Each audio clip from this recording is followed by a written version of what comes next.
Back at 8:44 this morning on today's Working Woman, heading back to work during tough economic times. Many moms who opted out of the workforce to raise a family are now focused on re-entering the workforce. Allison O'Kelly is the CEO and founder of Corps. Lily Pabian is a mother of three and contractor through Allison's group.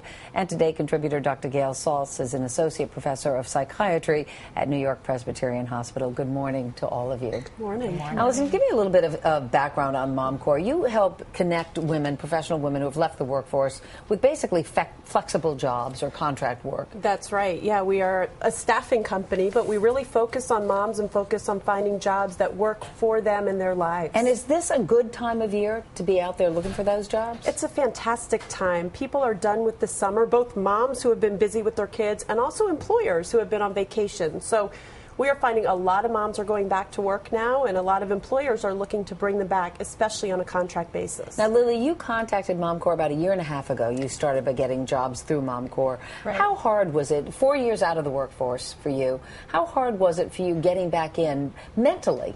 Mentally, it was very challenging. Just getting myself prepared for interviewing, just getting myself ready to get out there. But my husband had lost his job, so it was something that we had to do. You had no choice. I had no choice, yeah. So what are women up against, Gail, when it comes to that? I mean, I think so many of them feel like, how am I ever going to fit back in? Exactly. It is the mental preparation that really is usually the hardest thing, and it's the fear of the unknown.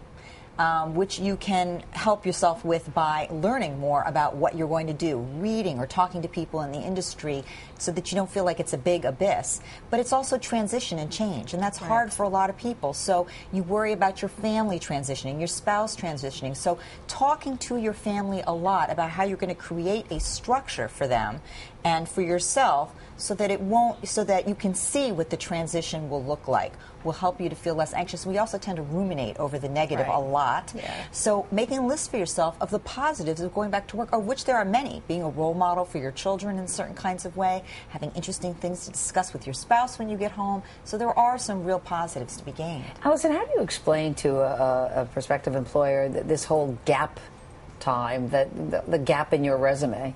It's difficult, and what I recommend that people do, if there truly is a gap that they didn't take any leadership roles in their community or anything like that, before they go back, they should do some things to get themselves ready. They should maybe take a course. They can take maybe a computer skills course if they need that, or certain industries you need to update your skills on new regulations or whatever that might be.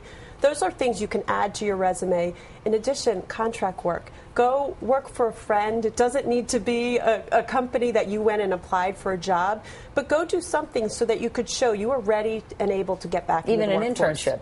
Yeah, a lot of women are doing work. internships these days. A lot of volunteer work also. I mean, you use a lot of skill sets in those types of work. Now, I understood that you never say part-time when you're looking for the job. You say, I want flex time. I do. We are big on that at Corps because part-time has this connotation that you're not there and you're not really willing to give all of yourself to an employer, when in fact most moms are willing to work many more hours than what you would think of as a part-time job, but they need the ability to do carpool or to just go to the school on occasion when they need to. So we talk about flexible time. We also talk to companies about finding out what they really need. Is there a meeting on a Friday somebody has to be at? Is the rest of the week flexible? And then matching up people appropriately. But I would think that the pool of people like Lily would be huge. And finding jobs for them. I'm sure there are many more people out of work than there are jobs for them. There are, but they're starting to become more, especially with the economy the way it is. A lot of companies are rethinking how they're bringing people back in. They like to bring people in for a short-term contract or for seasonal needs that in the past maybe they hadn't done. Has your confidence grown, Lily, over the past year and a half? Absolutely. Just again, the first step was interviewing, just getting past that and really polishing on that. And the more people that I speak to, the better that I get. And you're sticking with it. Your husband has since gotten a new job, but you yeah, I'm sticking with it for me. I think it's really important for women to have one foot in the door and keep up the resume. Definitely. And has he picked up the slack at home? Is he doing some of the chores maybe before? That's what I want to know. I have an excellent husband. She was not going there. It's true that it can really build self-esteem and give you a future. You know, one day kids grow up, they leave Absolutely. the home. It can be a great thing. I would say never apologize to your kids for working. Right. It's really important because it implies some guilt, like you're doing something wrong. It can be a wonderful thing for you and for them. So, you know, when you're going to go start, I would say, you know, you don't need to apologize. You need to talk to them about the pluses and the minuses. Absolutely. Gail, Lily, and Allison, thank you so much. Mom Corps.